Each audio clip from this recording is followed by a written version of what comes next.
As more and more candidates are telling me they prepare for face-to-face interviews with Amazon, I thought I'd make a quick refresher on what are some key differences between a face-to-face interviews and a remote interview in a context that maybe you can find something that you can put to your advantage from this new trend.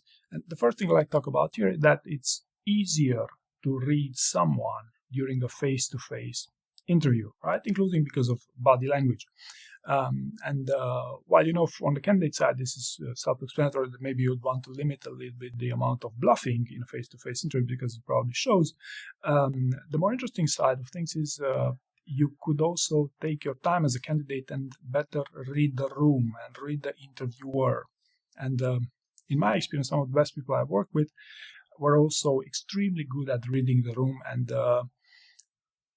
course correcting, when needed during that job interview. Course correcting doesn't mean that necessarily you have to make a mistake, but it also means you adapt your communication styles to interviewers' expectations, such as the length of your answers, emphasis here and there, the types of experiences that makes the most sense. So reading the room is a significant benefit that you might be able to take advantage of during face-to-face interviews.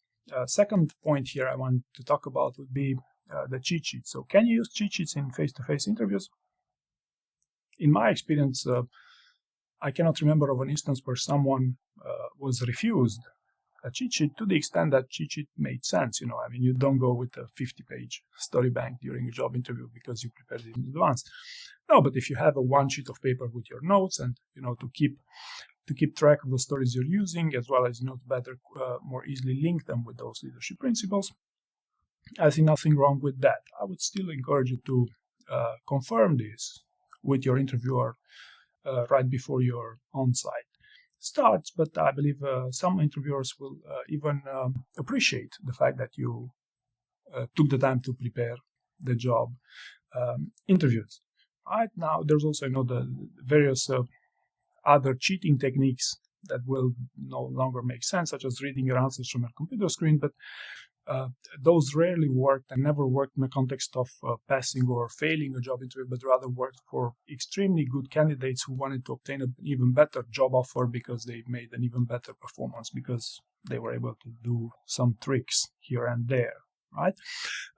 Now, number three, what I want to talk about here would be that face-to-face interviews require a bit more planning and investment on the employer's side. So for you as a candidate, face-to-face interview requires travel, and as with any travel, it will be a slightly more challenging thing to show up on time for your job interview. This was, when you were interviewing from your comfort of your home, this was not such a highlight, but nowadays, and knowing from people that I work with, showing up on time will be something you'd want to pay particular attention to. And on the employer side, they will have some of these interviews will get more expensive for them because they will have to provide you with accommodation and these sort of things. And last but not least, number 4 here would be, while remote interviews favor a little bit the introverts, the face-to-face interviews will be better for extroverts, at least in theory. And extroverts will, when you're an extrovert, you would prefer a direct contact rather than interviewing through a computer screen or through a digital environment. So at least in theory, this will mean a slightly increased pressure for introverts, but in my experience, this does not really connect all that well with getting job offers. So I don't believe this face-to-face interviewing trend will make introverts significantly more likely to get job offers versus introverts. At least this was my experience.